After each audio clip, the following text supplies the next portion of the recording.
Trans India media and entertainment private limited Prabhudeva நடிக்கும் ஜாலியோ gymkhana November 22 முதல்.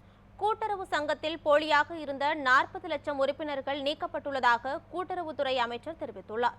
ஈரோடு மாவட்டம் திண்டல் பகுதியில் மகளிர் குழுவினருக்கு கடனுதவி வழங்கும் விழாவில் அமைச்சர் பெரியகருப்பன் கலந்து கொண்டார். இதைத் தொடர்ந்து பேசிய அவர், கூட்டுறவுத்துறையில் போலியாக இருந்த 40 லட்சம் உறுப்பினர்கள் நீக்கப்பட்டுள்ளதாக கூறினார்.